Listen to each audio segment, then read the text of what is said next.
I mean, to be honest, getting out of the Marine Corps was one of the hardest things, but transitional period was the hardest.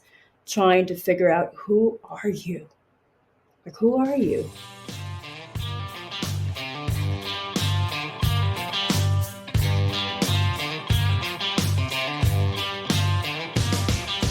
Hey everyone, welcome to Tracer Burnout. I'm Roger, And I'm Dan.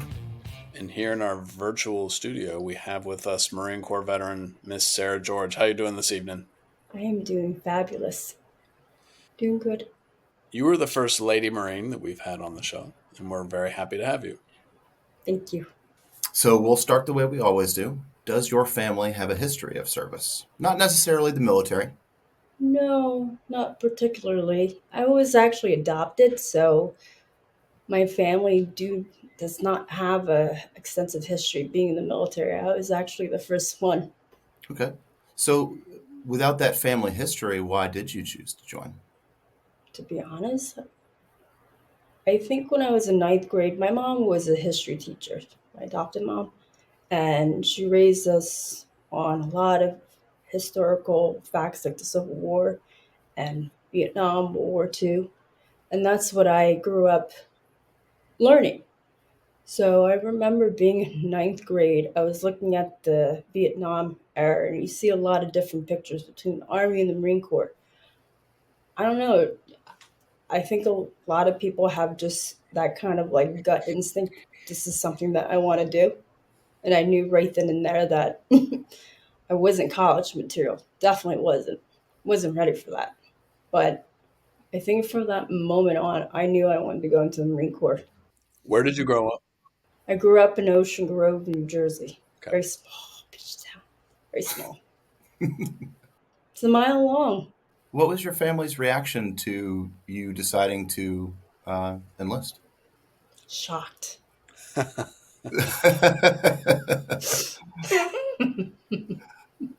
Why? I was anything but Marine Corps material, to be honest with you.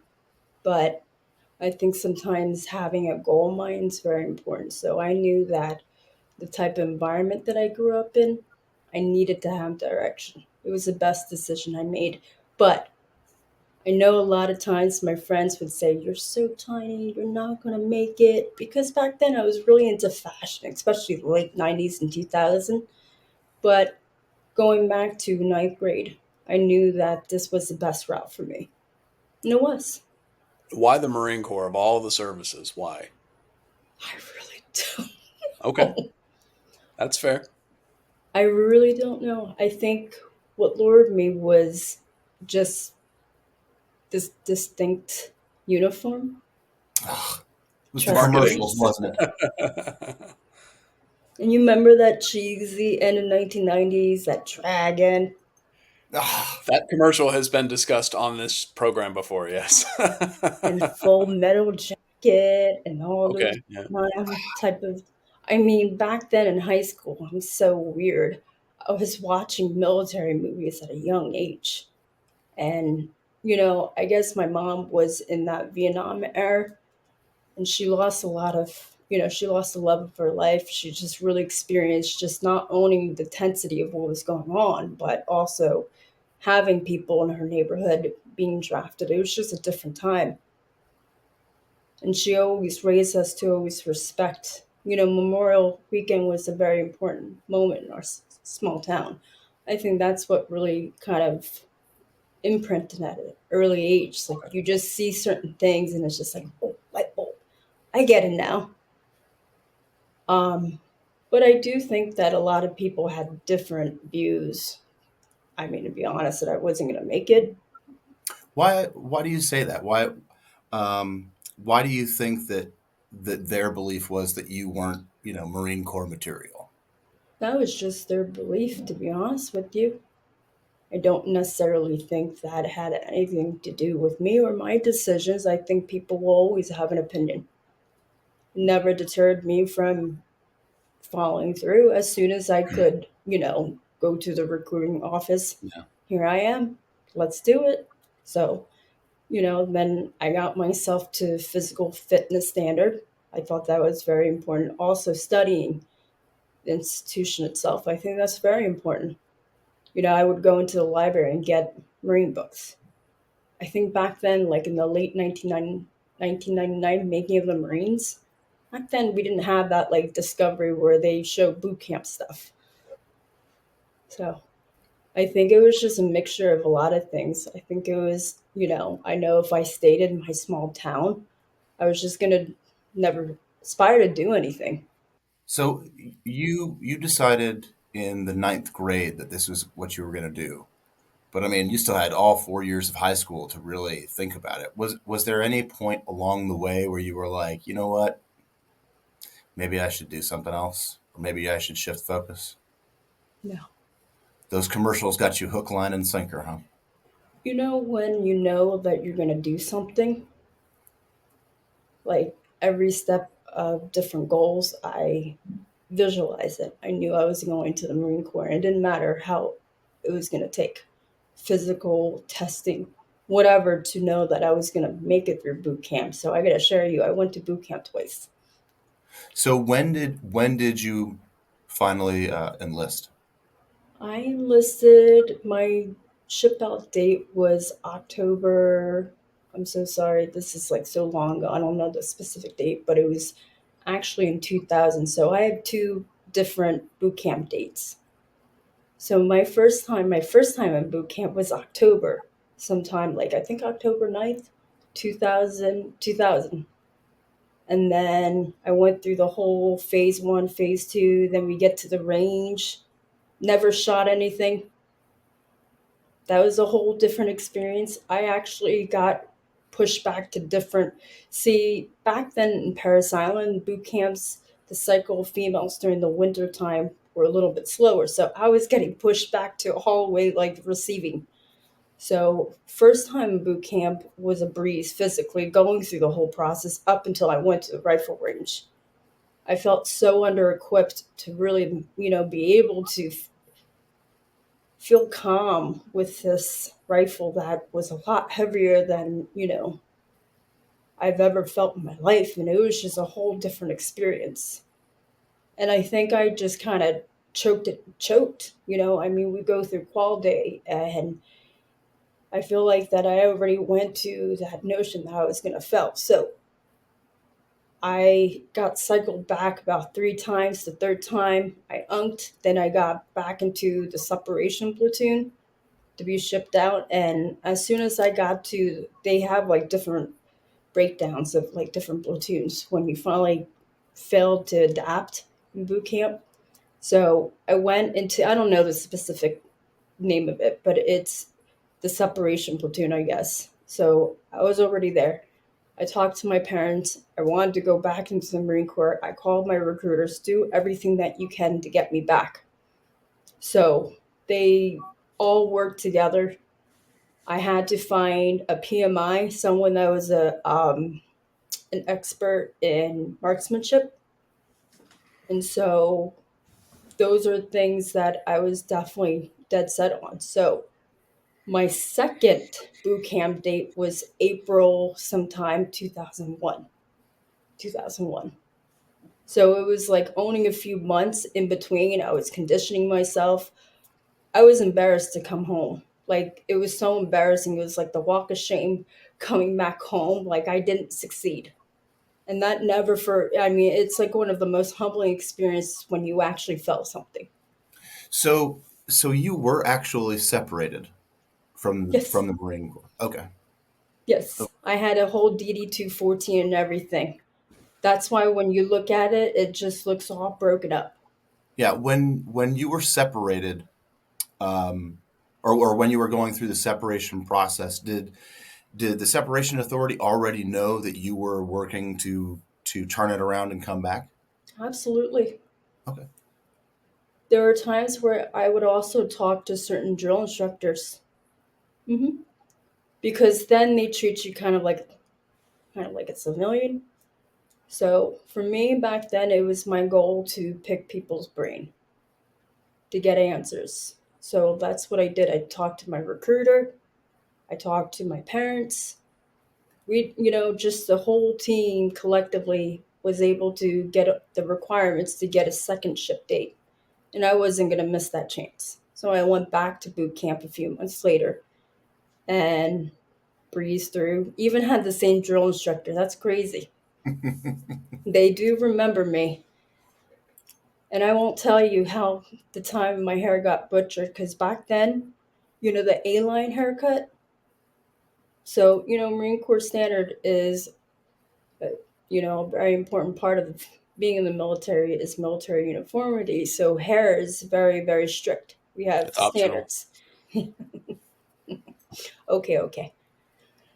You don't have to rub it in my face. So, my hair was not at that length. So, I had this little tiny bun second time in boot camp. I actually was directed by the battalion commander to go down to the wonderful hairstylist, supposedly. Ended up getting like a pixie haircut. Hmm. Wasn't very flattering when you have like a really flat head. So anyway, so I came back. I won't even tell you the times that like the DIs that were familiar with me recycling. Yes, I did unk again, second time in boot camp. So but the most amazing part is that when I qualified, You've said it a couple of times now. What is UNC?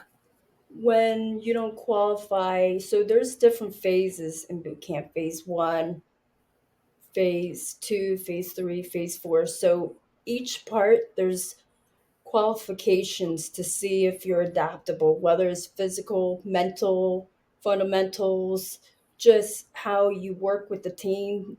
The drill instructors are assessing all that. So I guess their ultimate goal to see if that this possible recruit is Marine Corps standard.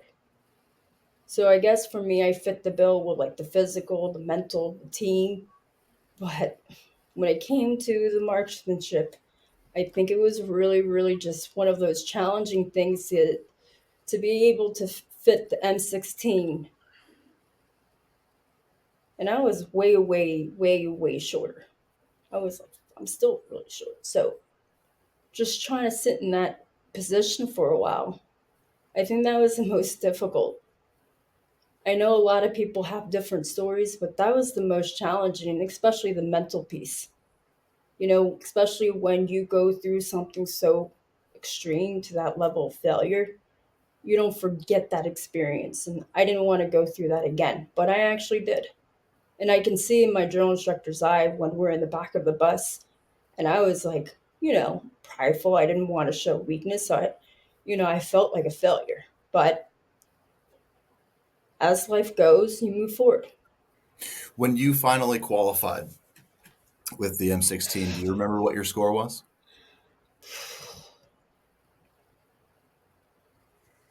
So it's out of a 250 back then. So I'm sorry. I'm not, That's okay.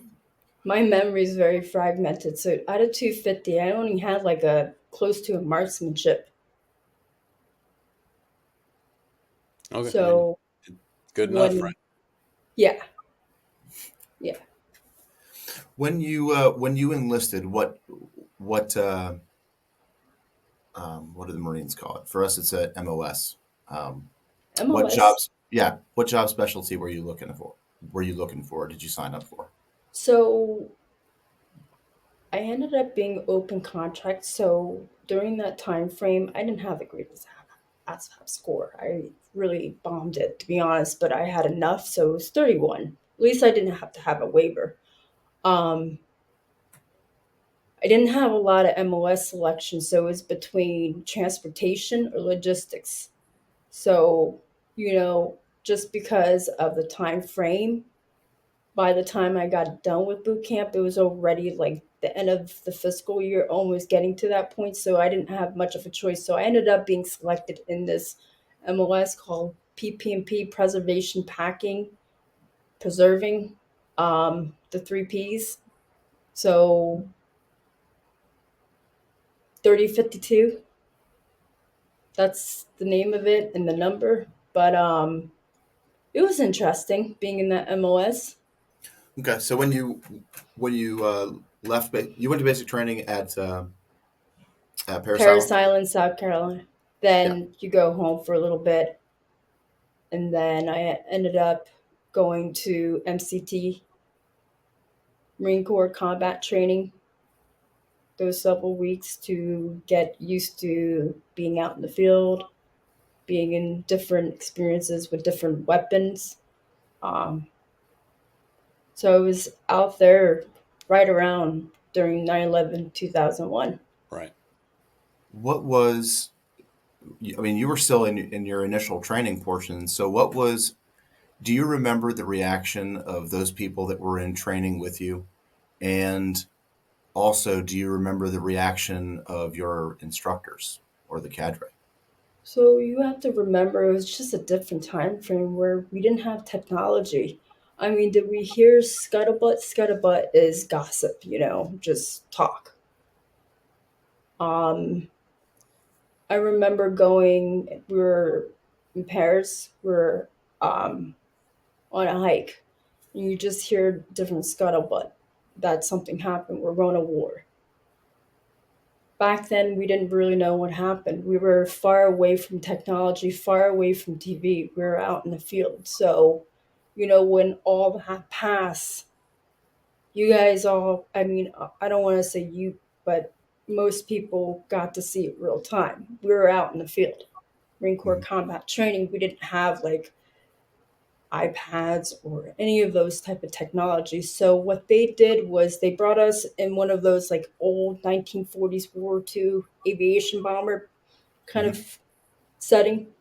They put sheets down. We haven't even taken a shower. We smelled. Not that that matters. We were just clumped up. Um, I'm from New Jersey, so I'm sorry if I do get emotional, but when we saw those, like they had sheets, when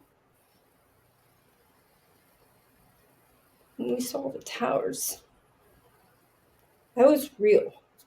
I mean, we had Marines in the prime of, a major change.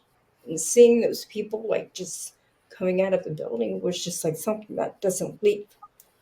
But moving forward, you just knew something was drastic. We didn't get to see it in real moment, but we got to see it. And a lot of people had family members that were in the Pentagon that were in the tower. I mean, just seeing the emotional escalation of like deep emotions, you don't forget those things. It was just a very somber moment. Yeah. My my story of 9/11 is very similar. I was in the field doing some training too, and they gathered us all together to let us know what was happening. And I was up at Fort Drum in New York, so we had a lot of guys that were from the city or from North Jersey and from around the area. So yeah, that's yeah. Especially like my mom's from New York. We would drive by seeing the Twin Towers. That's just our trademark. If you live in Philly, New Jersey, even Connecticut and New York itself. And especially when you go through, the George Tunnel and all that, you that's something that you see. But, you know, just such weird polarities of like how not going to boot camp and succeeding brought me to this experience. It's just a very fascinating way of looking at things, how things play out eventually. Does that make Yeah. yeah. Yeah. Yeah. And I don't regret it. I mean, I think it had so much of a deeper meaning. I think in that moment it solidified a lot of our decisions. I mean, you just see many different emotional reactions, but the one thing for me personally, I don't like to speak for other people, but it solidified everything why I wanted to be a Marine. I totally get it. Yeah. Hmm. So you report to your first duty station with all of that fresh in your memory. What's it like showing up as a brand new with 9/11 in the rearview mirror, but nice and fresh? Can I tell you, just to get through the whole trifecta when you're going to the fleet is just so fascinating. They make you wait. Not only that, you have to wear this pickle, like it's like a pickle suit. It's suffocating too. You're wearing these really uncomfortable shoes too. So you just wait. You're waiting for someone to pick you up from a van, take you to the shop, or I guess it's the H headquarters, or I don't know. I forget the terms. But I remember going and waiting. So I got shipped to Camp Pendleton. Fast forward 2001. This is around like Christmas time moment. No, Yeah, end of the year. Yep. be, yeah, yeah. I did go home, which was a good thing. So fast forward, I went to the fleet, Marine Corps. I got picked up by one of those huge vans. They cramped all of us in one. Of And course. then yes, we had to go through the whole administrative process. Mhm. And that took forever. And then we get a little break, then we regroup. So it was like a whole week process. The administrative, then you go to the actual logistic side, then you get the SIF gear. But before all that, they pick you up. I guess they have a select Marine duty or whomever gets selected. Well, I always call voluntold. You know, not much of a choice, but voluntold. I had this sergeant pick me up in one of those big white vans, bring me to the barracks, and then I had to go through the process, left my things down, and then they took us back to where we needed to go. So that's the whole process. I just remember a lot of waiting, a lot of paperwork, a lot of sitting around, a lot of chit chatting. And then when we finally got done with the administrative, we I remember this is like almost 26 years ago. So sorry if my memory isn't good. Then we go through that whole process. I think it's similar to you guys. Administrative, then you get the gear all the while you're waiting in the Yeah. barracks. So for me, I was young, I was new to California. That was interesting. Oceanside. So once all the in processing and everything was done, where were you assigned? I was assigned first FSSG, First Supply Battalion HNS Company. I know with the GWAT war, a lot of the names have changed, Mhm. but that's how it was predating before all the changes. I know it's MLG right now. So where I was, I don't know if you guys ever been to California or Camp Pendleton. There's Vandergrift Road. It's just this long stretch, and then aviation's on the left side. Then we're like way in the back. The 22 area is what we call the logistics side. Then you see like just a bunch of warehouse. Okay. So I just remember seeing how dreadful the barracks looked. It was just this grotesque green. You should patent that grotesque green. It was absolutely deplorable. And not only saying that the other barracks in the back had asbestos. Oh, of course. Yeah. Asbestos, black mold. Yeah, we hadn't quite gotten rid of all that stuff yet. No. Mm. So, is there scuttlebutt at this point about y'all deploying? Not yet. Not yet. Okay. So how was um, your initial sort of welcome to the unit? How rapidly were you able to integrate with the existing uh, troops, or sort of adjust to the lay of the land? I had to deal with some inappropriate behaviors. I'm not going to go to the extent of that. So I dealt with that accordingly. I just didn't tolerate that. However, on the flip side, I did come with some female Marines. We all just collectively, and I knew some female Marines that were already stationed there. So we just hung out. But then you become friends with people you work with. So it was a slow rollout. I guess it's like, uh, what we call in the Marine Corps fresh meat boot. Hmm. I don't know if you guys call that in your branch, but Well, we call them cherries. Yeah. Which is not exactly appropriate either, but yes. I mean, that's definitely drilled in boot camp and, all throughout the military and Marine Corps rank structure. I knew my place. Yeah. Yeah, bottom of the totem pole. So what was your job? My job, so I worked in a warehouse. We had, what we did is we did a lot of prefabbing. Prefabbing was we can get from ammo to maps to, I remember seeing Amtrak's, especially when the initial push and the GWAT war, we would get from helicopter blades. So our shop was broken from the front, the receiving end, where they would bring in the supplies or whatever needed to be prefabbed. So the second part of the shop was hazmat. We had hazardous materials that we had to ship out, like lithium batteries, um, many different things. So that's the section that I started at. So I just learned different, stuff that the military used, whether it was maps, whether it was different weapons. Especially we were shipping out a lot of M16s and ammo, Yeah. So you were kind of working at a depot, like a logistics. a supply hub. Yeah, Yeah. What was your specific? Because I mean, with the warehouse broken down into all those different sections, you're going to have people who are assigned to each section. So which section were you in?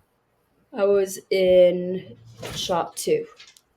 So shop two, where we were waiting for the receiving and getting dispersed different materials or different items all over the Marine Corps. So what we did is we prepped it up. So there was different ways of prepping things up. So M16, we had to make sure it was set up in such a way so we would put it in an airtight concealment.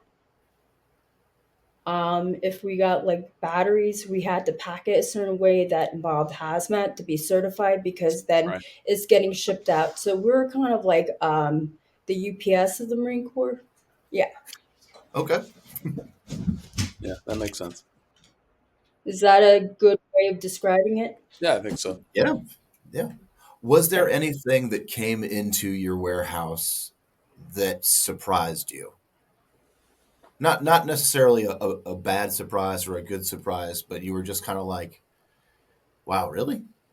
I think it started getting really real when certain items were being processed in our warehouse, like MVG glasses, certain types of military items that were pertinent to be out in Iraq, I guess. Just Yeah. seeing those type of things. Again, my memory is really fragmented back then. But they were more combat specific items. Yes, yes. I think the coolest item that we've ever had to ship out was the blades off of a helicopter. I don't know. Maybe it was Like a Black Osprey Hawk. rotors or Yeah. whatever. Yeah. hmm Those things are death traps. Oof. No, thank you. It was just really fascinating. So back then, I was a forklift driver, so that was always fun too. I've got some funny stories about forklift drivers. Oh, Maybe I'll tell you some funny stories of skating. another Okay, give us day. one. So, when I freshly came back from Iraq, I felt kind of salty. I earned, but I understand. I still had a job, so one day I just decided to go on a forklift. I didn't necessarily have a certification. I just watched and I just learned. So for me, I made it very, very important for me to have this permanent role. So with this permanent role, sometimes I would have to take different supply items to different parts of the warehouse. So the warehouse is really big, not just let alone our warehouse, but the whole entire structure of supply battalion. So sometimes, I'll go visit different shops. They'll have really delicious food, especially on a Friday. Friday summer day, those were the best days where especially we had a lot of civilians, former military civilians, so that was always interesting. So you become friends with a lot of people. You get to break bread, especially when they're barbecuing. That was my favorite. Was the time that I pretended that I had to have dropping stuff off at the SIF. Um, I would take a couple detours for a while. Mostly was eating, chit chatting. I like those moments, especially barbecues.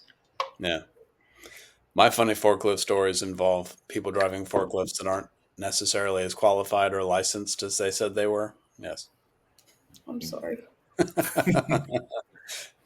That's a story for whiskey, though. Okay. Is that a strike one for me? So how long were you working in the warehouse before you guys came down, or not necessarily came down on orders, but found out that you were going to be deploying? I think because I went in during the holidays, um, we knew by the summertime that things were getting a lot different. We would have more meetings than, our NCOs or staff NCOs would have, meeting briefs. So we knew things were coming down to the from the echelon, from the high echelon all the way down. We knew things were happening. So they were breaking people down. So I think it was around a little bit August when we were all after PT. Especially, is desert weather in a hot summer day in Camp Pendleton. And we work in a warehouse, which is extremely hot. So we had all the doors open. I remember this. I was falling asleep. This is when we were getting the brief that things were getting really serious. We were going to start separating people and the people that were deploying. So our names were called. It was a few of us. It was me and this other female Marine. I don't want to bring her name up for out of respect. And I think during that whole time, we started getting really heavy into training. So it was around the summertime of 2002. Yeah, I mean, by mid to late summer '02, I mean we were knee deep in Afghanistan at that point, but now we're starting to get into kind of the lead edge of getting ready for Iraq. So, what have they told you at this point? Can I also say that we started getting, so our battalion started, so back then we had supply battalion, maintenance battalion, ammo battalion. We had different battalions for different specific MOSs that to support the front, you know, Yeah, 0311 grunts. So we started getting really serious. So I remember towards the end of the summer, things started picking up. You just knew it. Just Camp Pendleton had a different vibe. it was buzzing. Um, yes, you just know things. Humvees were changing into desert. Still, I mean, the Marine Corps, we get the brunt of supplies. We get, but I worked in a very supply unit. Behind us was mostly all the 5 tons, 7 tons. You could just see the changes, and also the required trainings, hikes, being out in the field, going out to the range, um, and then also going to different briefs. We were required to go to different briefs. I remember that. I don't remember the consensus. They were just talking about Iraq. Most of that time, I probably zoned out. So I remember all those happening during that period of summertime into the fall. It was just a lot of training. So when did you guys come down on orders? I was so then fast forward. It was getting towards the holidays.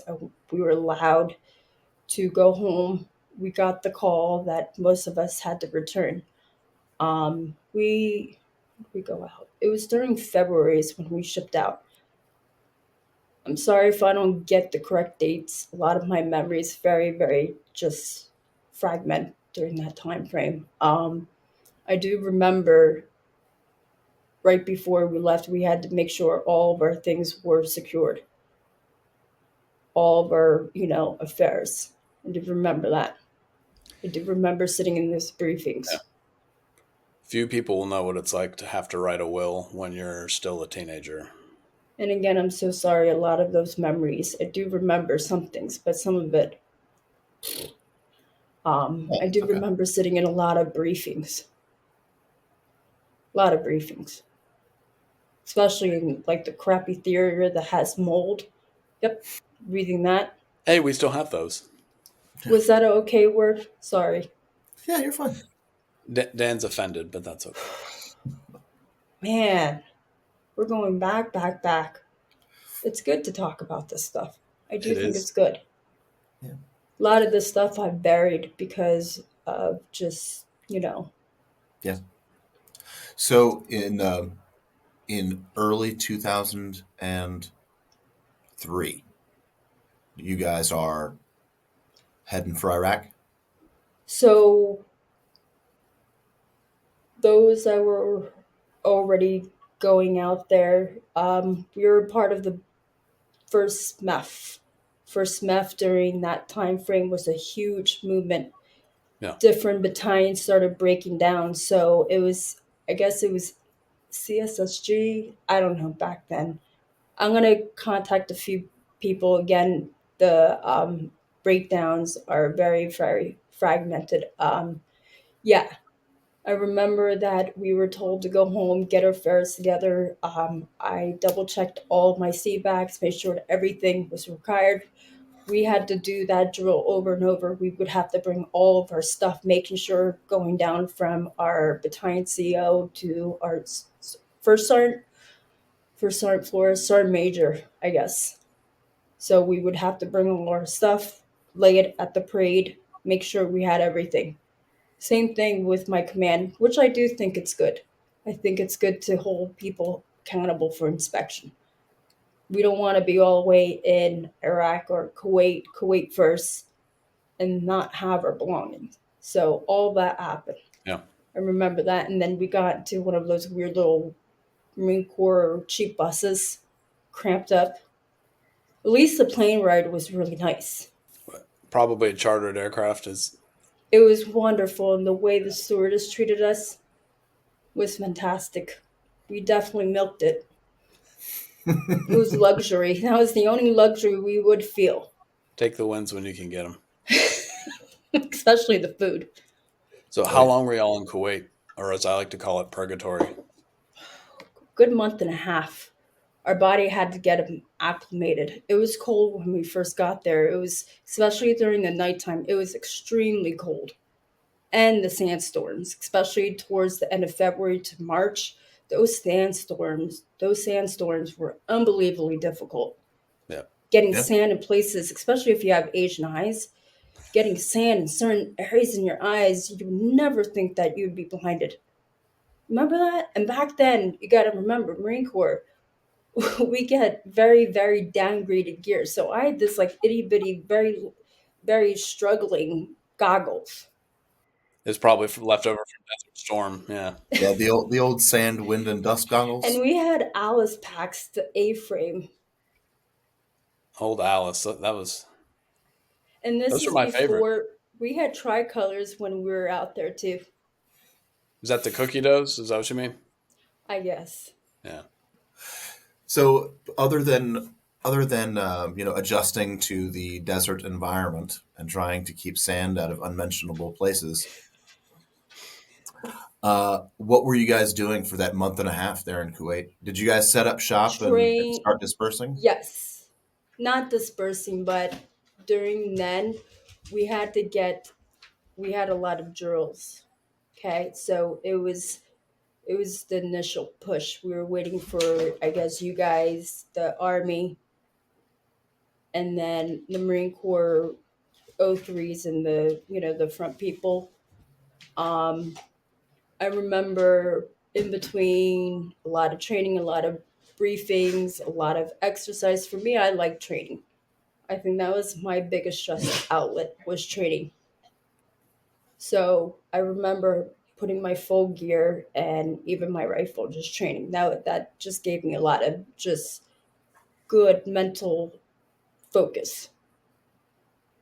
I think the weather was towards the end, of February, getting into March, started changing. I remember that. Yeah. Yeah. And also, don't forget, what really started getting things surreal was seeing the Scuttle missiles. Do you remember that? Yeah, the Oh yeah. Scuds. Yeah. Yeah. I don't necessarily remember where in Kuwait, but I was in Kuwait City. So everything was broken up in Marine Corps names, different wars. Um, but I do remember when things were really getting serious, gas, gas, gas, the sirens would go on. would go on, and then we already had bunkers. We had like, like a dig out hole in between the perimeter, and then you see all those missiles in front of where we were at. That was interesting.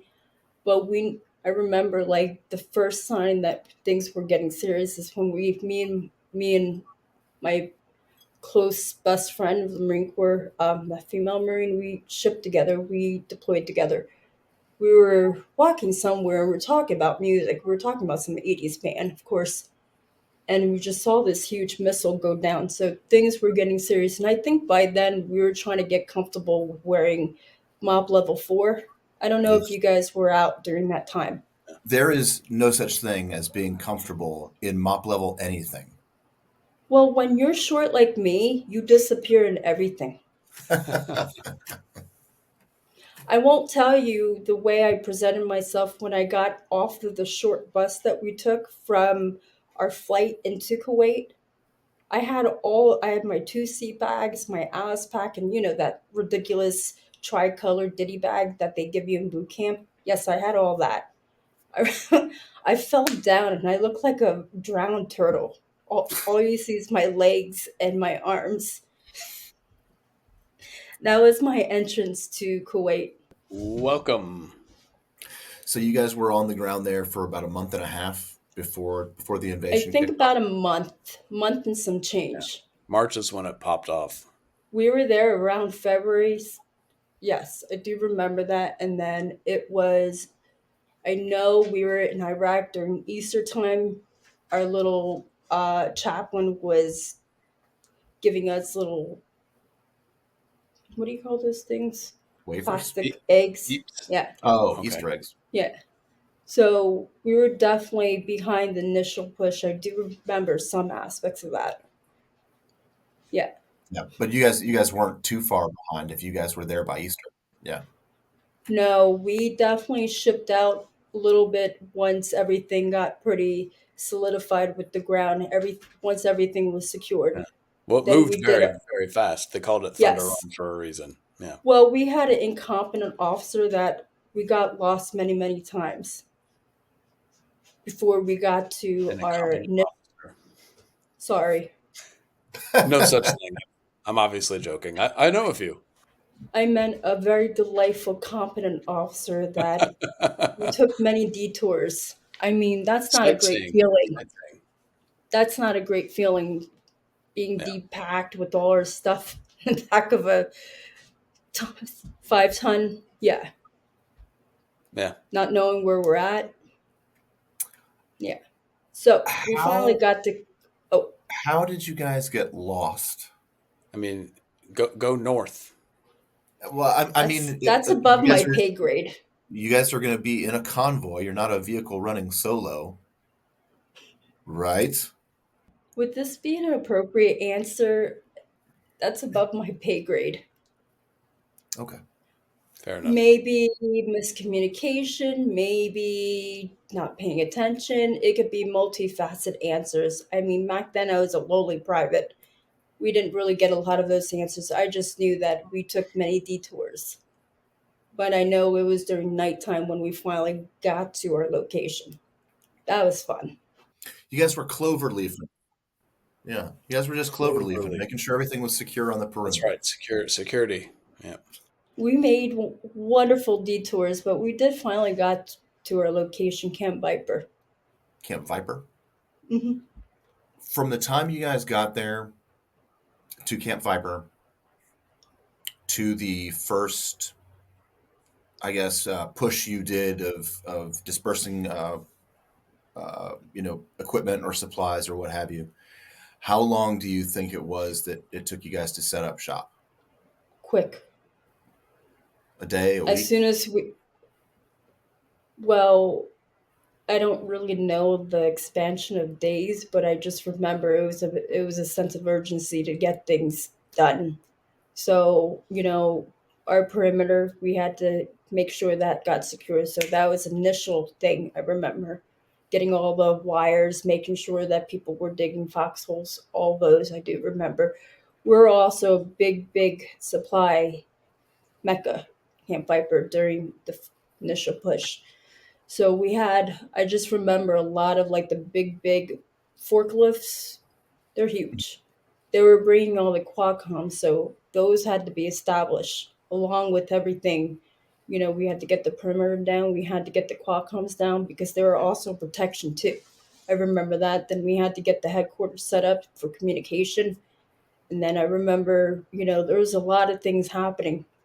I do remember getting chased by a camel spider. Can I tell you Ooh. that story? Do you remember Go his ahead. name? No. Okay. Remember, I'm very short. So, So the scale is different, Dan. so when we finally landed at Camp Viper, we had floodlights. You know how bright those floodlights are? I Oh yeah. do. Do you know why I'm petrified of spiders? Because I've never known such big spiders in my life. They come out when light comes out. During that time frame, we had to really be disciplined. I got chased by one. Me and my girlfriend got chased by one, the girl that I was deployed with. We were running. I mean, I tried to, you know, scurry it away, He but was exhausted. yeah. So I just remember being chased and getting on top of like this box that was on top of the Qualcomm. Those Qualcomms are like those big tin Mhm. supply things. Yeah. I was not coming down. That She happened. spent the rest of the deployment up there. Oh no. But it put it, I can I also say the bugs out there are really, really different. They're huge. Especially in the southern part of the country, it's much more Whew. humid than people would assume because that it's coming in off the Gulf, and so it's the whole country is not just arid, dry. It's not Saudi Arabia or Kuwait, right? No, It's got you've got the rivers and then you got the Gulf, so there it's humid, and that means you get all the critters that come with that too. I do remember there was a lot of desert, and I know sometimes you could visualize, you could see a lot of light ahead of us. Yeah. But where we're at, it started, I remember when it started getting into the more spring, summer months, that was hot. Yeah, Oh yeah. that wasn't fun, but I know I shouldn't be saying this, but we had us being very privileged supply, we had a Qualcomm that had air. It was frozen. It was a freezer. We would rotate every so often. Hey, I them's know the I shouldn't breaks. share that. I'm sorry. I do respect. Can I also share? What I also got to witness was a lot of what people like grunts were doing. Bravo Rangers. I got to see a lot of that, and can I tell you, it just kind of renewed my perspective. I felt safe out there, especially when you see the hard work. So definitely Camp Viper, when grunts would roll in, we would definitely treat them with the utmost respect. Let them, it was a resting place. So we got to see even Army sometimes in the same hospitality. That's the one thing I remember before being deployed to Kuwait and Iraq was when we were out in training in Camp Pendleton, it was during the mount training. And there was a group of grunts that were out there. I remember our staff and CO saying that they should eat before us. That's the type of morality that we had. I remember our staff and CO saying that to us. And you just sit there and you watch. And then, especially being in the military, especially deploying, and also as you move away from the military, you see how much sacrifices that are being made by people in the front lines. It's just a whole different perspective. That's what I got to witness. I don't ever try to, glorify my time in Iraq, but what I got to witness were brave young men going out there and doing phenomenal, dangerous things. So the least that we can do as pogues or supply is give a little bit of, you remember that frozen Qualcomm? We had treats, Gatorade, those delicious tuna packages. Remember that? The Snickers ice cream bar. And then one of the greatest gifts was when we got packages from home. I know me and a couple other Marines would share our food with other people, especially grunts. Well, I mean, we're all on the same team, and we all, I mean, that probably sounds corny to somebody who's never served, but those who know. And I mean, logistics wins wars. So those guys, even if they may have been a little bit salty at the time, definitely appreciate what y'all did too. I'm a lot more mature. I think we all play a part, Yeah, for sure. but just admiration and respect and a shout out, definitely. So how long were you guys at Camp Viper? A lot of people had variation. My deployment got cut short. So there are some things happening at home. So, you know, um, I don't really want to talk about that. But then I had to so I was in Iraq probably about 5.5 months or 5 months. I always, that for a long time kind of ate me up, other people coming home later. But, sometimes there's some things at a young age we have to deal with certain personal matters outside Yeah. of the Marine Corps. I had a lot of family matters that I had to take care of. Did you? Oh, I'm sorry. My dad was unwell. Yeah, Did you receive a Red Cross message? Is that how that went down? not necessarily, but through discussions, um, there are other personal reasons too. Can I be very open with you? By all means. I was not in the greatest relationship, and when you're young and you're a boot, you make bad decisions.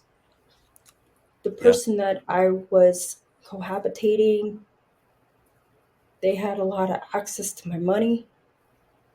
You know how when we get our briefs, we talk about how much everyone earns? I came home to nothing. So that's why I got brought back. And then it coupled with things that were happening back in New Jersey with my own family. So that's why my deployment got cut short because my command wanted me to make sure to get that rectified. The past partner was stealing money from me. So that's why. Yeah. It it sucks, but it happens. That's why a lot of that memory is just kind of blurred out. Yeah. Yeah. A lot of deeply things are tied to Iraq. Yeah. So you come back uh, after 6, 7 months total being gone, Less than that. I combining know. your time in Kuwait and Iraq. You About come back. 5 months. Oh, okay, total. So you come back. Okay. You're taking care of your personal and family issues. How much longer was your unit uh, About a in month or Iraq? 2 months. Some people did 6 months. Some people had some family matters. I mean, Yeah. we can't stop life. Things Oh yeah, happen. there's constantly Yeah. people bouncing back and forth. They're yeah, Yeah. yeah. But they were there for So about another. when, They were there for about another month yeah, yeah, for the most part. yeah, Okay. yeah. Well, let's go ahead and take a break real Okay. quick, and then we'll continue on.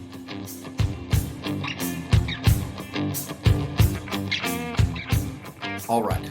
So the rest of the unit gets back about a month after you. Month, 2 months. I mean, some people extended. Yeah. So Yeah. depending on who, I can't really define that. I mean, that piece, some things become out of our control. So that's when the family piece started really getting pretty heavy with my own family. So Yeah. during that time frame, I was really focused on that piece. So, what was your adjustment like back into you know back into the real world, back into the US after spending time downrange, and then several weeks later when the rest of the unit comes back, how was the unit's overall integration back into the real world? Are you asking me personally? I think I had a really difficult time coming back. I remember waking up in panic attacks, having really bad migraines. I Yep. think sometimes I was there, I wasn't there. It was just, it was just a really heavy time. Back then, we didn't know, a lot of us during 2003. I mean, I was aware of mental health, but not to that extreme. I Yeah. didn't know what was going on with me. I think everyone coped differently. I think some people started exercising alcohol or making more riskier choices. A lot of people dealt pain differently. Yeah. So, I mean, everyone's different. Everyone's the way they carry it's different. Do you think you had at the time, and we'll talk a little bit later about your clinical training and everything, but at the time, do you think you had healthy coping mechanisms? Oh no, not at all. Exercise. No. The Marine Corps was a lot different back then. Feelings and emotions were non-existent. If Mm. you talk to the chaplain or you talk to the wizard or you talk, a lot of times you get ostracized. So that was Yeah. pretty heavy from all the way up, all the way down. So that was non existent when I came back. So everyone coped, everyone carried differently. Some people were heavier, some people went back on deployment. Everyone was different. Some people got out of the Marine Corps, some people wanted to go back to combat. So I think my coping was exercise, definitely getting on that forklift and leaving my unit, talking to people. That was my way of coping. Um, Religion became very important. When I was out there, I would read the Bible. I think religion for me has always been a good outlet and good source. Everyone deals differently, but back then being a woman, it's different. You're always under the microscope. I can't make mistakes. Did I make mistakes in the Marine Corps? Yes. We don't need to get into that. But I coped differently. I made some poor choices. I went through NJP, non judicial punishment. So, everyone deals with coming back differently. I didn't know how to ask for help. I didn't know what was going on. I just went as if everything was normal, even though I knew something was heavy inside of me. How long did that feeling last of knowing that everything wasn't normal? Oh, that's a good question. For a while, I mean, you learn to kind of compartmentalize, not in the healthiest way. You learn to separate it because, the mission is always more important. So I'm not trying to talk like I'm someone on the front lines, but the Marine Corps, getting things done, getting up, getting yourself together, making sure you're doing all the requirements. So those things are already imprinted. But Yeah. when all those were done, everyone coped differently. Me, I go on long drives, I go to the beach, maybe surf. For me, it was nature, religion. Was there a specific, because you mentioned nature and getting out and doing things and fitness. What was there something specific that you think helped you the most? When I got back from Iraq, so I was back in the barracks. I had to make sure all of that loose ends, the reason why I got cut short earlier, all that had to be solidified. So my new female roommate, Marie, Denver deployed, took me out horseback riding. One of the most spiritual and emotional things to be in such a powerful horse. And this is where I felt my emotions for the first time. Going through the Marine Corps, prepping up, deploying, you forget how to feel. I think that was the biggest thing that I forgot was I was so desensitized Yeah. when I was out there. And of course, I had the most goofiest horse. It was brown. And back in Camp Pendleton, especially near like Temecula area, Camp Pendleton's vast. So horseback riding was my first entrance to like working with animals and just healing. I think that was the first time where I felt alive. Yeah, we have spoken with with several vets of various services, and they have talked about how working with animals has helped them get through tough times, specifically horses. Yeah, I think he said you can lie to yourself, you can lie to your friends, but you can't lie to the horse. Something like that. yeah. And I just think being on the back of this magnificent being, you're going through a stream and, all of a sudden the horse started kicking up water.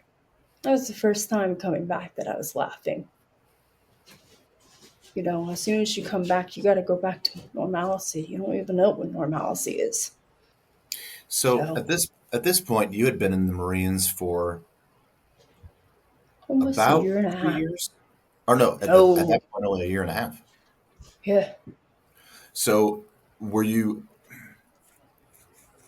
were was the unit already pretty quickly gearing up to deploy again? it was so different coming back. You just see all the different units rolling out. It was so, it was just different. Back then, pre deployment, it was just very lively. A lot of things. And every time you see different units, you just get that like reinforcement of gut. Just like, good luck out there. It was just really empty. Yeah, it was the Wild Wild West. Way different. Way Yeah, different. That's one thing I remember. Especially you got to see all of the changes of like different transportation being changed into more desert, different utilized of equipment. Back then, we didn't have those. What do you call them? IED protectors. It was Yeah, just mostly sand. We just put sand. So during the first initial, we learned a lot.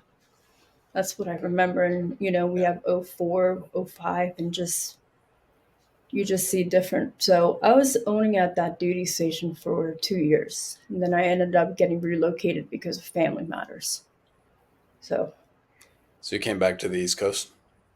yes, after my father committed suicide, I tried to get to an INI duty station in New Jersey, but they didn't have my MOS opening, so I had to stick to Camp Lejeune. It's a wonderful duty station. Yeah, it's not too far from where Dan and I are now. yeah. Whew. You didn't I drink the water. mean, no, it's just water. That's not Camp Oh, Lejeune, no water there. oh, the Camp Lejeune water is disgusting. I mean, So she did where drink. I where I lived, where we trained, was right across the Vandergrift. You see all the like the I guess it's the waste. So that smell permeated, especially in those hot summer months. You Yeah, got to realize it's different air, and especially when you work in a warehouse like a big one, you could smell that. yeah. And then the fires too. Camp Lejeune is certainly not California. Camp Lejeune was a whole different beast. Those red fire ants are something else. Carolina fire ants. They are horrible. Are they worse than camel spiders? All bugs. Creepy crawlies. Yes. No, they weren't bad, but you had to be careful with the fire ants. Sorry, I didn't mean to interrupt you. So when did you relocate to Lejeune? So I had to take extensive emergency leave, is what you call it, after my father deceased. Just a lot of selling of the house, cleaning up, making sure that my mom was taken care of. So in between that time, I was also 30 days leave. I had my SRB. I had my what do you call it? Letter of my new duty station when I had to be there. So it was around February is when I left Camp Pendleton. I went cross country. Then I got to New Jersey, and then around beginning of probably March is when I got March of 2000. 3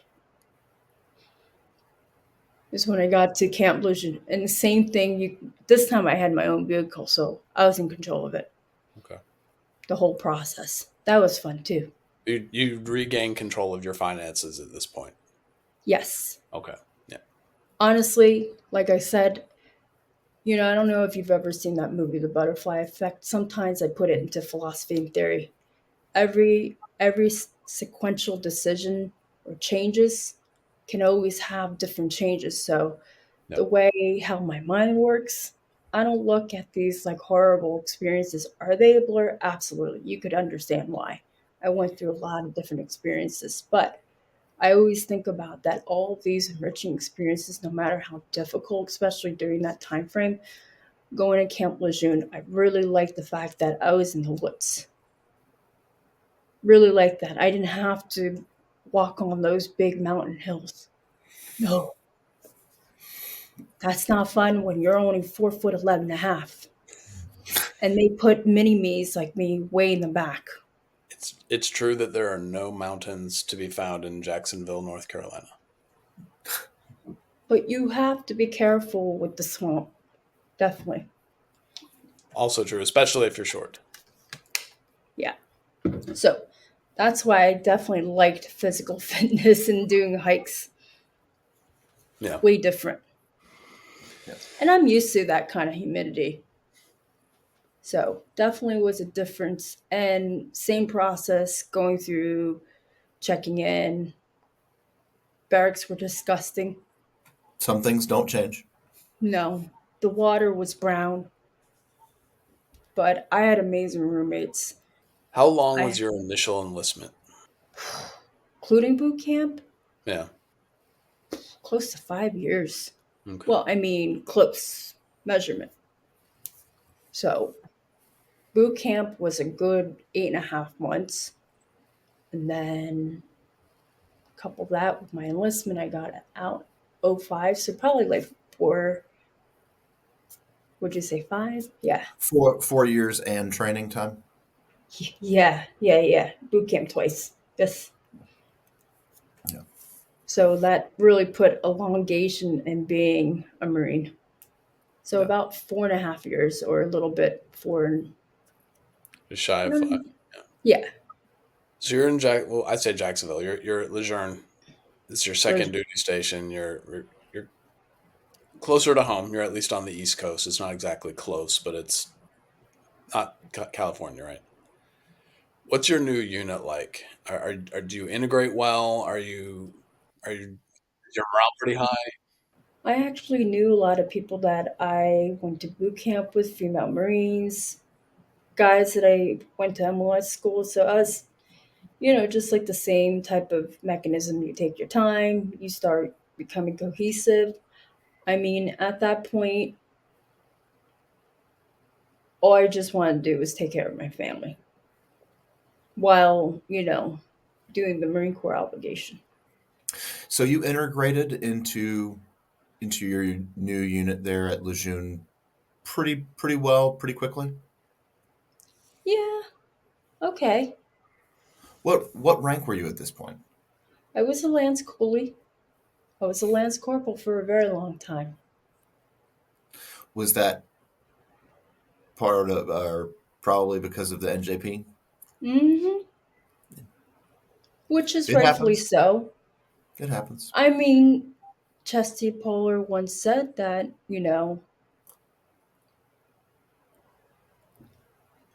Marines that, experience non judicial punishment, especially the before, middle, and after, they learn a lot.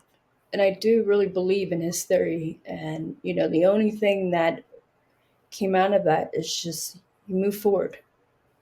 Was I embarrassed that I received NJP? But, I think the most hugest thing that most people really don't learn is self efficacy ownership. Yes, I made a mistake. Yes, I will receive this punishment and move forward. I don't talk about it. So that's how I kind of handled NJP. Yes, it did prolong me for being a Lance Corporal, but I think it's rightfully so. If you do something, you have to move forward and take responsibility. So it did take me a long time, even though at the cutting score, that always outweigh. I don't know how, like, you guys, do you have cutting scores? Do you guys have, MOS? We have all of those factors: physical fitness, marksmanships, leadership, For all those promotion. things. Yeah, Yeah, yeah, all those things are taken into account for the commander's yeah. score sheet. Yeah. But I did make corporal Okay. last 6 months of the Marine Corps. Okay. So, were you doing pretty much the same thing at Lejeune that you had been doing at Pendleton? Yes. But this time I was in a different part of the shop where I had to replace an NCOIC. So as a Lance Corporal, then I finally got into a higher billet. So I was in charge of the box shop. So we do all the prefabrication of different Amtrak's of all those things being shipped out. So similar thing, but different location, same process. A little bit more responsibility without any more pay? Oh, the pay's never good, but did we sign up for the pay? Are Come on. you are you shipping most of the stuff out? Are you receiving and shipping stuff mostly on rail?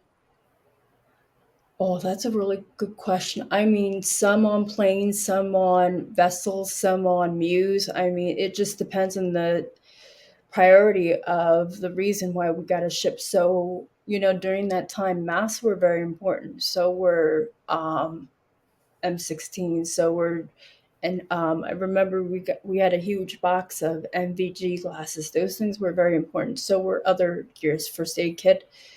Again, I think a lot of different, very, very military sensitive. Sometimes we got, what do you call those communication things? Sometimes those things would be shipped out. I mean, it all depends, but when you work in box shop, everything was broken down. You have receiving, then you have hazmat, then you have the administrative part, then you have shop two that does all the prefabbing, like hazmat stuff, or more of like the bubbling or smaller shipments. But box shop was like where we shipped the bigger things. Sometimes we would have huge boxes. I mean, I'm talking about huge boxes of maps. That's something that was very important. That's something that I do remember. And then same thing, Amtrak's. Amtrak's were very important. So were, things that were essential for the front line, first aid kits, ammo. Yeah. The stuff when you were shipping things out, was it predominantly going to units that were forward, or Yes. was some of it just redirectional to units that were, you know, on a mu in the med, things like that? It I mean, for that, let's just say second FSG, we cater to all different battalions, not just the front lines. But during that time, 2003, 4, 5, things were a little bit different. So, everything had a different priority. So back then, we had 24 hours where we had the night team and the day team. Our biggest priority was to make sure that those sensitive military items were shipped out as soon as possible. So I remember during that time frame, same type of process. Marines were getting ready to ship out to Iraq or Afghanistan. It was always split. So we're also down a lot of people. Once the whole unit would deploy, it would be a fraction of it. So same thing. We would have to make sure. I mean, we didn't have much of a life, but we were always together. We tried to make the best of it. Sometimes we'd sit down and have dinner together. I just think that's one of the biggest things was the camaraderie. We had to learn to work together. Those times, I mean, even if it was like support or supply or some type of aviation, I think it was just a different time frame. That's what I remember. A lot of it, a lot of things had to be separated. A lot of time, we didn't have a lot of downtime. Yeah. I still managed to get a bartending job, Okay. meaning it's important to make extra money while getting towards the end of my career. So she did So regain control of her finances. Yeah. yes, You remember that piece of, supporting my family? That's why I got a second job on top of doing everything else. So Why bartending? I was 21, 22. I don't know why. You watch really crazy movies that exploit bartending, I guess, ooh, let me be a bartender. And then you actually do it, and it's just not a fun experience to see people behave a certain way. So that definitely lasted only a few months. But it was fun. It was a fun experience. Definitely down in Jacksonville. Now it's a whole I was different cup of gonna cup say of tea. Army or Marine towns. It's a little different experience Yeah, then. Yeah. yeah. So that taught me real quick this is not the field that I'm gonna go into. Okay. So did you deploy again out of Lejeune? No, this time I had to really focus on taking care of my family, especially my mom. Yeah. Yeah. With with those family concerns, did that make you non-deployable? I mean, if it was my time, I wouldn't fight it. So I think one of the greatest things my command knew the situation that I was in. I Yeah, think they really supported me in a very sensitive area. I mean, can I can I be honest of about the course, family? Of My course. mom, during that, before my father passed, my mom was a recovering alcoholic, right? So after all that happened, just seeing my whole family break apart was one of the hardest things, and also serving in the Marine Corps. This is where I had to really learn to put my emotions aside and really focus on taking care of my Marine Corps requirements and also my family at the time. And I mean family, my mom, my adopted mom. So, you know, having those dualities can really exhaust you both at ends of the stick. But at the same time, I had a really great support system, people that were understanding. And, sometimes going on 96, everyone that you're friends with were cramped up in a car. That's fun going up to 95. Yeah. Speeding up, thinking we're going to get there faster. Those are fun times. Those are memories that I always think about is like, people that you become friends with. Those are things that really made me more alive is the people that I got to become friends with, who I'm very still much friends, even though our life is spread out throughout the United States in Yeah. different phases. yeah. The military will definitely do that. Especially when you're in your 20s. Yeah. Especially, looking out for each other is very important. That's something that I still believe in, looking out for people, checking in, especially like since I've gone out. I wasn't really into social media back then, when I went to bartending school. I think MySpace started getting really famous. Ooh, MySpace. I'm taking you way, way back. Oh yeah, MySpace was a flash in the pan. I wish sometimes it was like that, but it's different.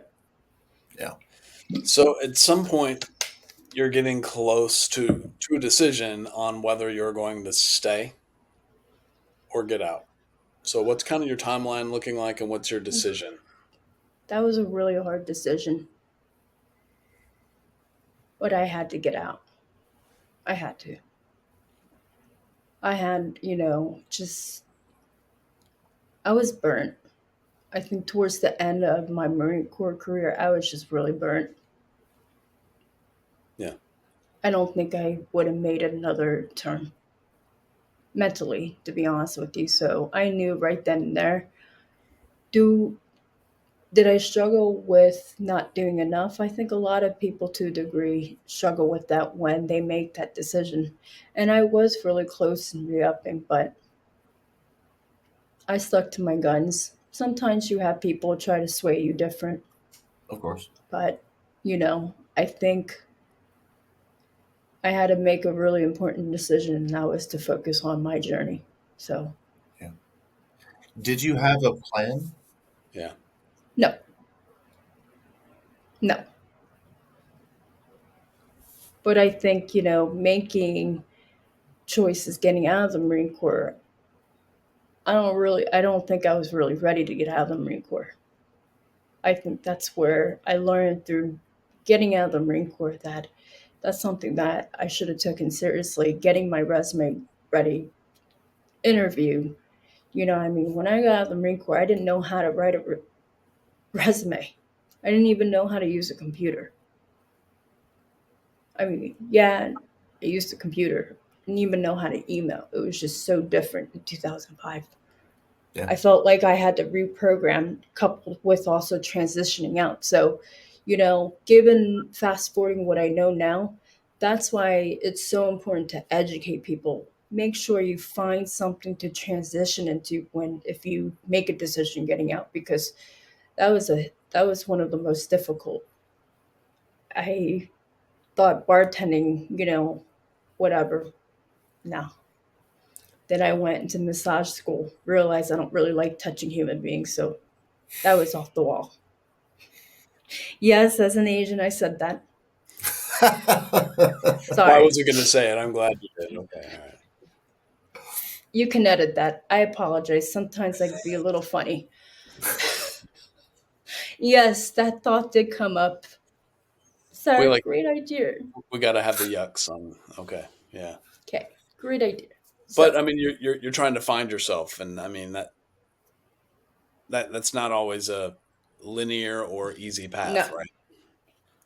my life is nothing but linear. So, I go through those experiences. My apologies for going off tangent. Then I got a banking job at Bank of America. Moved up pretty quickly. And then, October 13th, 2006, life took me to another turn where my appendix ruptured. So life was a standstill. Um, I think during that period, I had like a really huge revelation of purpose, direction.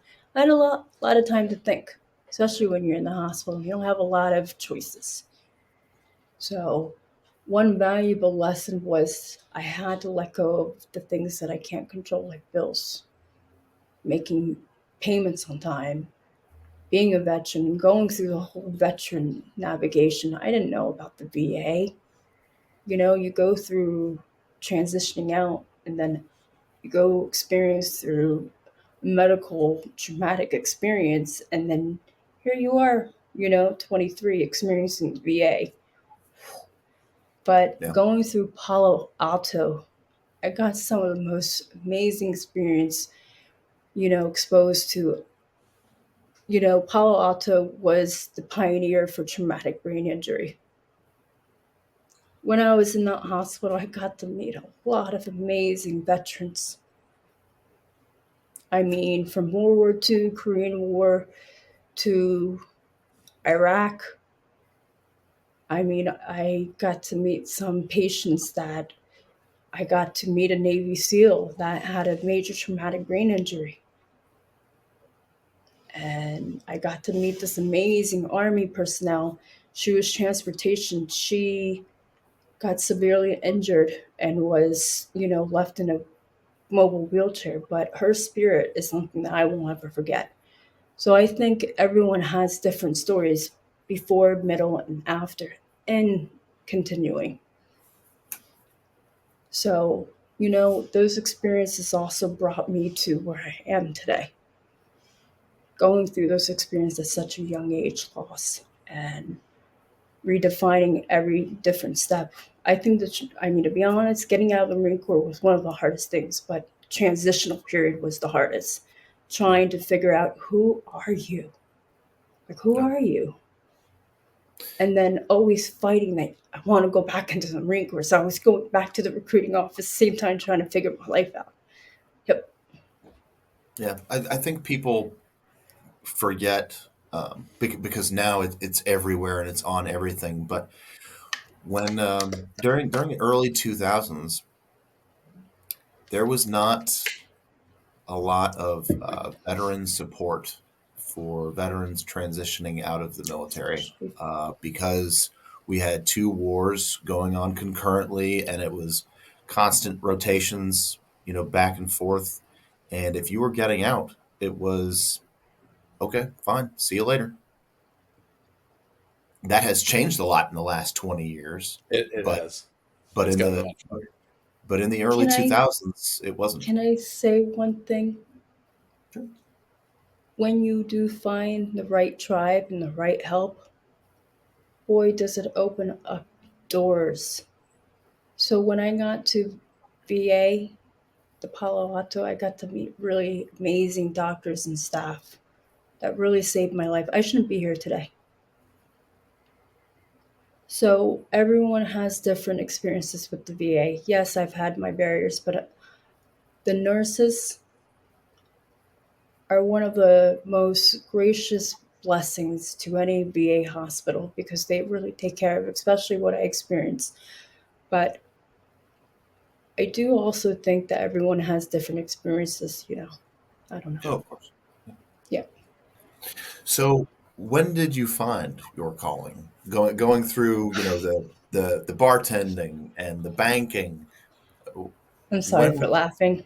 No, no, no. When So when were bartending you was not able? your calling. No. Yeah. And the massage. Can't forget the massage. When did you find your calling? So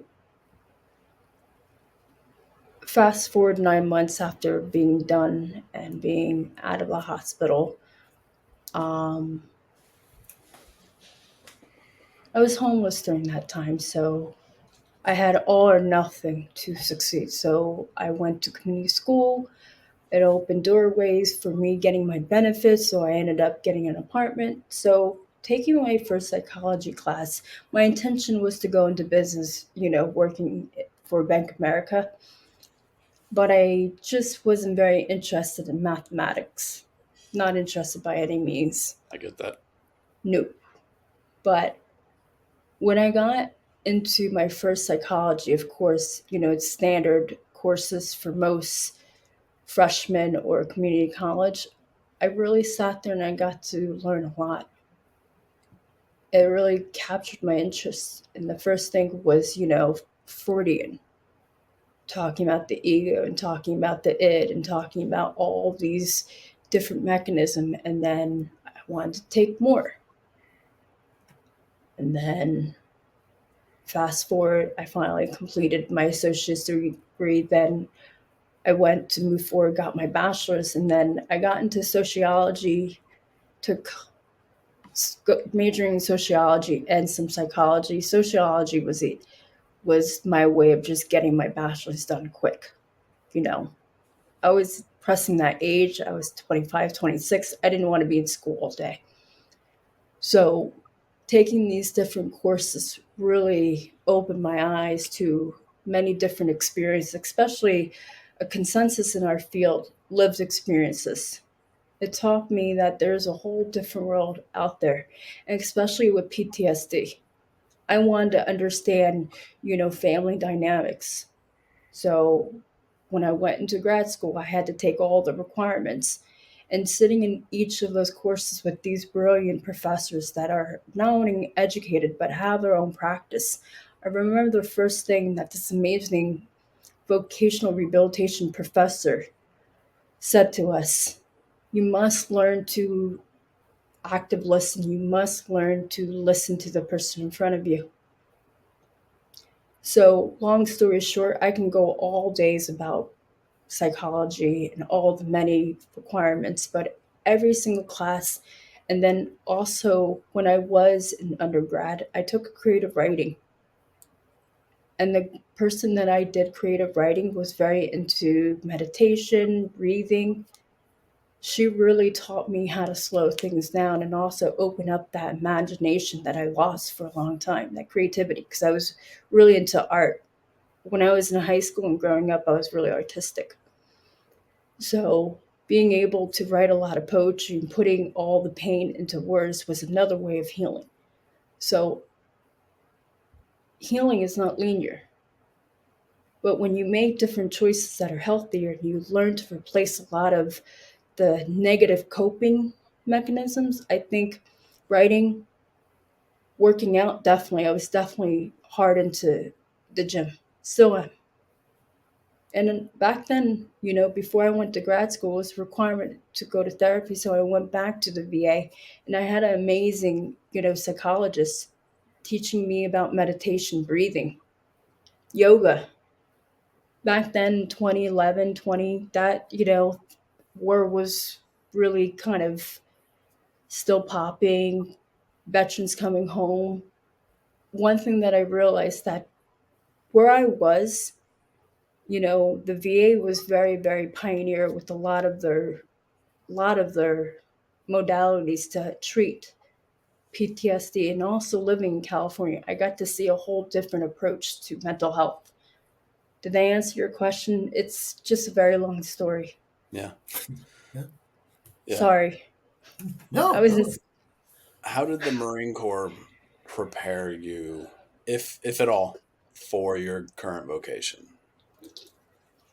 integrity, honor. If I work with someone, I'm going to honor what they say to me. I'm going to respect the way I speak to someone. I have a very powerful position as a therapist, especially what I do. These people are coming to get help. So, what the Marine Corps taught me was to put my emotions aside, compartmentalize. And when it's game time, the person that I'm serving, to have such beautiful words, and integrity. I know sometimes everyone has different experience with therapists, but for me, I think honor is something that I am very committed through and through from the moment that someone works with me to the very end, because it takes a team to work together. That's kind of my motto. And that's my first spill when I have my first session or intake session with the client. Very upfront. I like to challenge. I like to challenge everything that's uncomfortable. Because sometimes when you're on your own individual healing, you're going to go to areas that's very, very dark, scary, especially childhood trauma. Yeah. And that's what I mean. I work with medical. I deal with complex PTSD. I work with veterans. I work with many different populations. So what the Marine Corps has taught me is this person. Can I give a shout out? Of course. Absolutely. Justin Governell. He said this beautiful post about he's a sniper and also very huge following, very positive influence in the community. Justin Governell. He had this post about equanimity, sniper training, calmness of the mind. That's another thing that I do think is very important to teach people is calmness of the mind. Our mind can go many different ways. So not only dealing with my own experiences and learning, but also being on the other side of healing. So Marine Corps has taught me a lot of things and also gave me such an amazing level of discipline and consistency. Your your own personal experiences and the things that you have been through both during your time in service and your own personal life. No doubt that has helped you in your time as a therapist. And I don't know how much you talk to your patients about some of your experiences, if at all. But do you think that you being a veteran and understanding that so many veterans have similar experiences to your own, do you think that that makes it easier for your patients um, maybe to relate to you or to build trust with you? Because, like you said, veterans have a hard time with therapists. But That's a really knowing that good your therapist is a veteran, I've got to imagine that makes things at least a little bit easier. Credibility. Yeah. I think it takes time to build a rapport first and foremost. But I think it's the discrepancy of what we're talking about that I often share a little bit of disclosure. I think oftentimes, therapists are shaped many differently. But I've been in the field long enough. What most people that I am serving and helping, they want someone that's relatable. Mhm. They want that human connection that they're not alone. And sometimes opening up a little bit is not that bad, but there is a little integrity with it. How much do you disclose? I Yeah. don't disclose enough, but sometimes sharing a little bit, especially in their moment of darkness with anyone. Yeah. I don't mind shaping a little bit of transparency of talking about life experiences because we can't control what happens. We can't control life, but how we respond is the only way that we can control it. Yeah. So I think it does give me credibility, but I also don't like to make it my whole identity and personality. Oh, of course. There's so much more to me than that. But I do sometimes talk about the military, especially if I'm working with other military, every so often. But there's certain ethical guidelines that we have to respect. Yeah. So did I answer your question? Yeah. Yeah. Sometimes, sometimes not. Yeah. Okay. Don't Well, forget that I also serve many different demographic groups too. oh, of course. Yeah. Yeah. So from being a ninth grader and reading about all these Marine Corps books, and then the fancy schmancy Marine commercials with the shiny buttons and slaying lava dragons and stuff like that, Oh, Mm-hmm. Lava Dragon. to not making it through the first time in basic training, to deploying to Iraq, through all the family stuff, and then your trials and tribulations after you decided to get out of the Marine Corps to where you are now. If you could go back to that ninth grade you, would you do it all again? Mm-hmm. I don't believe in regrets. There's no reasons why I would ever do anything different. I have no single regrets. I mean, I think that's a really great question, but I wouldn't choose anything less. I would definitely, I mean, maybe go to college and be an officer. That is the truth. Yes, going to school and becoming an officer in the Marine Corps. That's something I would do differently. So Well, I beg to differ from my first statement. Sounded contradicting. most of the time, well, we ask that of all of our guests. Most answers are usually a qualified yes. We have had one no. Dan and I have a pool thinking he's going to change his mind. He knows who he is. All right. I have one final question for you, and then I'll hand you off to Dan to close. Okay, This is the most important question you're going to get asked this evening. hopefully. What is your favorite flavor of crayon? Blue. Blue is the correct answer. Thank you. Absolutely blue. Come on, look at what's behind me. That's good. Well, I have no further questions. Sarah, thank you so much for Yeah, for sitting thank down you. with us for a couple of hours. This was great. Um, yeah, thank you. This is awesome. We really appreciate you. Thank you. Thank you so much for allowing me to talk about a lot of things that I don't tend to revisit, but it was an absolute delight and privilege. Thank you.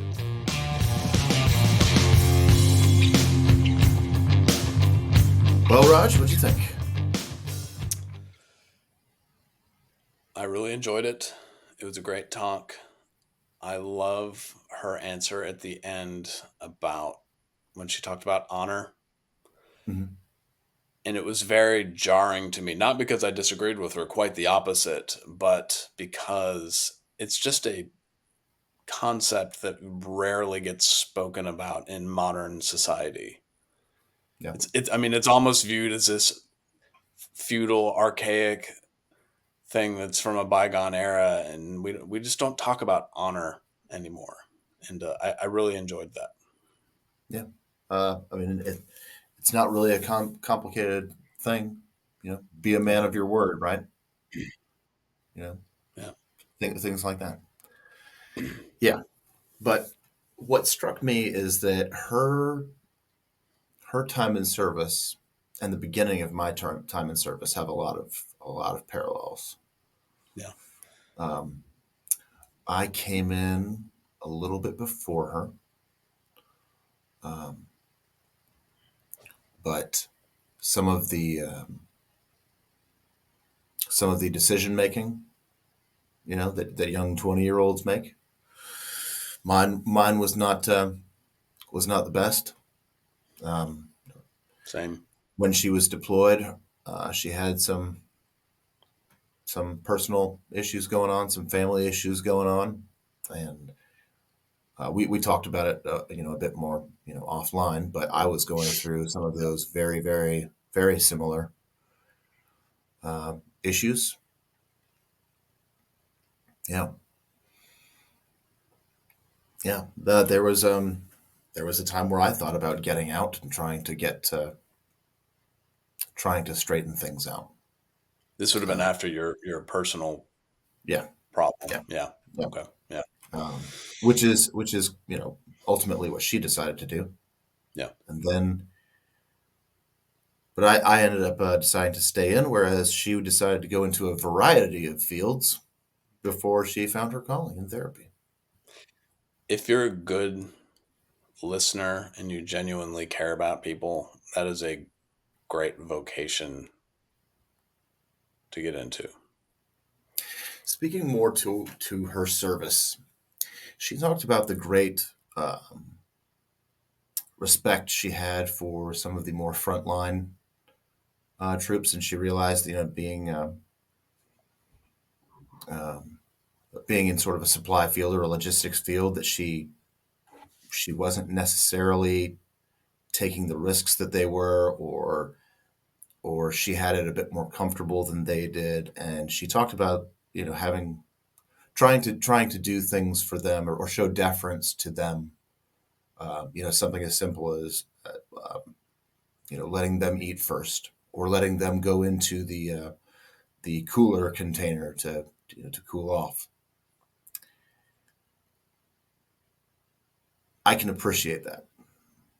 I can Same. appreciate that. I can't say that I ever got that sort of treatment from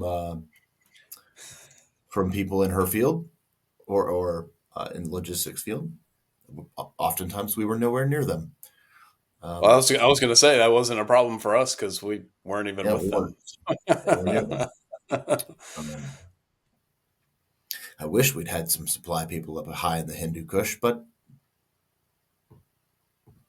no. But I appreciate that deference that she had. Um, yeah, Yeah, same. I was going to say we didn't have a whole lot of logistics where I was either. It was all ring routes that were flown in, and in the winter months, if the weekly ring route got canceled because of weather, it was like, oh, I guess we're gonna eat some MREs or something. Yeah. yeah, yeah. She said she talked about how, her specifically, the horse therapy. She was kind of self treating, I guess, dealing with some of her issues by going out and exercising and spending time in nature, surfing and hiking, things like that. But it really kicked in when she got into the riding the horses. There are a lot of things that veterans, and not just veterans, but this is a veteran show, so there are a lot of things that veterans do to try to deal with deal with some of their issues, and some of them are just band aids or stopgaps. Um, they're not necessarily long term effective, but animal therapy. I don't know if that's the actual official word for it or not, but we've had several people on the show I think they talk call it about. equine therapy. Yeah. Well, yeah, for the horses, yes, but For horses. then, working with dogs, or service animals in general, seems to be recurring on this show. I was I thinking know about, nothing about it. I don't know what the effectiveness rate is or what have you, but it seems to be something that is popping up. So yeah. I'm glad that worked for her. Well, I paraphrased Michael Parker. Yeah, Yeah. Because can't lie to the that's the first thing that popped up into my mind when she was yeah. talking about it. So Well, there's, Jess. Jessica Guidone talked about it as well. Yeah, Yeah, yeah, yeah. good stuff. Good stuff. She skipped the part where she ended up back in California. Um, yeah, skimmed over some things there, but she had a lot going on in her life at that time. Um, Yeah. so yeah, Well, we appreciate you, Sarah. Thank you for coming on and being vulnerable. That would be speaking of animal therapy. There goes one of mine. We appreciate you coming on the show and being vulnerable. I know that's not easy, particularly in your career field. So yeah, thank you for being a friend of the show and spending the evening with us. yes, it's great. So All right. Any now, parting shots, sir? nope. Now it's time for free fire. It What do is you got time for me? for the free fire area. Okay. It's the most wonderful time of the year. Christmas? No. Halloween. I Ooh. put a lot of it's spooky season, right? So I put a lot of thought into this, and I had a half dozen questions I wanted to ask, and I'm gonna go with one. I may come up with a one too with a follow up. My question for you: candy corn, yes or no? I, I knew, I knew that this was going to be what you asked. Well, I I mean, knew. we're kind of married, so You know, some people absolutely loathe it. I don't really have a big problem with candy corn. Is it my favorite? No. Is it the worst? No. Am I gonna sit there and will I eat a couple of them? Sure. Am I gonna get one of those 10-pound bags of them? No. I mean they're meh. That's what meh. they are. Yeah. Okay, I meh was not an option. I don't understand why people loathe them the way they do, but I also don't understand why people love them as much as they do. People So do have a visceral dislike for them that I can't quite comprehend myself, yeah, but peeps meh are the was not a same way. choice. So is that a tepid yes? Sorry, what? Both? The question was yes or no, and you said meh. That was not an option. Yeah. Well, it's the answer I'm giving you. Or I can break this down even further. I don't care. Also not a response. Also not a I'm choice. not But I am neither a supporter nor defender of candy corn. all right, judges say that's a tepid yes. Okay. I mean, if you had asked me about like Twix or Reese's cups or something, then I would have a far more Well, that firm was my stance. follow up question: is what is your Halloween candy of choice? And Halloween candy has to be defined as something that is individually wrapped and used for trick or treating purposes. So you can't say caramel apples or any of that stuff. Oh, um, That was the two in the 1-2 punch.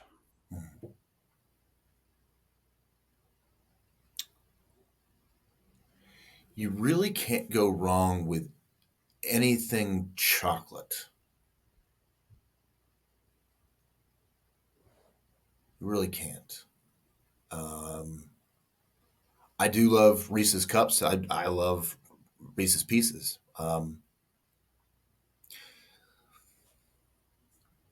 Twix, Butterfingers. Oh man, I love Butterfingers. I do. I remember eating them when I had braces back in the day, and what a pain it Oh was yeah. getting. Oh, I never put a even good worse. bracket on it. Even worse. Milk Duds. I love Milk Duds. Yeah, Milk I Duds are stayed away from fantastic. those. But Yeah. yeah, yeah. Not when you're a kid with braces. Yeah, Whoppers and Milk Duds were no go when you had braces. So I tell you what about Whoppers. I really did not like those as a kid. I really didn't. Um, but as I have gotten older, I think I have come to appreciate the complexity of the Whopper in a way that a child could not. do you love Whoppers or malted milk balls as much as Wacko from Animaniacs? Those were his favorite. No, yeah, the malted milk balls. Malted milk balls. No, I certainly don't Okay. appreciate them that much. But Okay. what about you? What about you? Candy corn? So, Yeah, so you're the candy corn. I'm gonna channel early 2000s Lewis Black, the comedian. He had a great bit about candy corn where he was just talking about how all the candy corn in the world was manufactured somewhere in 1953, and they've just been slowly divvying it out ever since then. They haven't actually made any new stuff since then, which I always thought was kind of it's in an underground disclosed bunker in Nebraska somewhere, and the federal government just releases 1,000 pounds every Halloween. It is entirely Is it possible. stale? I don't know. Could you even tell? I don't know. So for me, is it my candy of choice? Absolutely not. But I say bring it on. Yes to the candy corn. It's silly season. It's spooky season. Bring it on.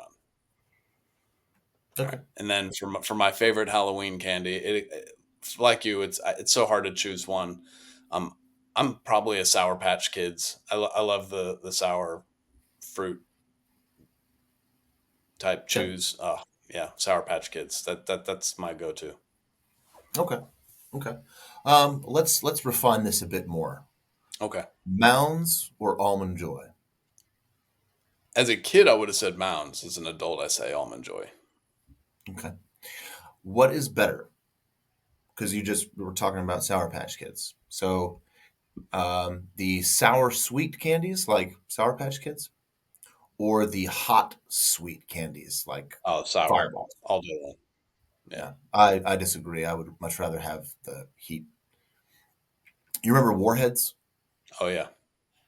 Warheads were amazing. And I remember it was this point of pride where kids would eat them, and they had for those who don't know, there's just extremely hot and extremely sour, just depending on what flavor you get.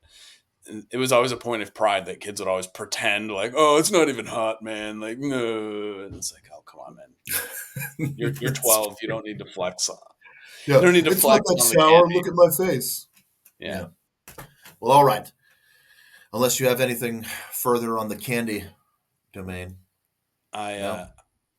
my new as a dad, my favorite thing to do on Halloween is sit in the garage of my nice house with my solo stove and a big bowl of candy, and I've got one of those camping chairs. It's a rocker, as you know, and I just like to rock in my chair with my solo stove and hand out candy to the kids. And And get the dad tax when your kids come back. oh yeah, the dad tax is imperative. Yes. Fair enough. Fair enough. But all right.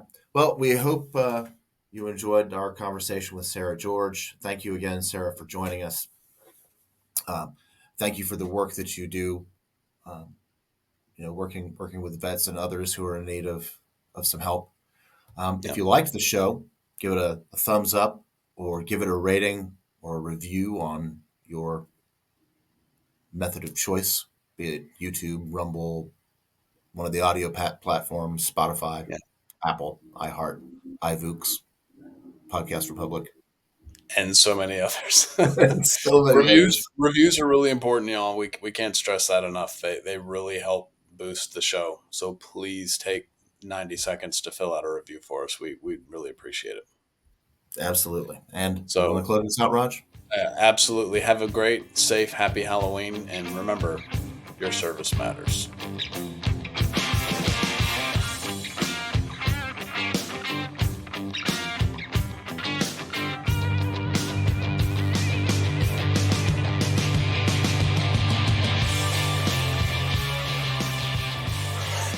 So I came over here when you were gone, and I sat down in the chair, and I saw the recording thing, and I panicked, and I made the goofiest face. I'm like, and got out.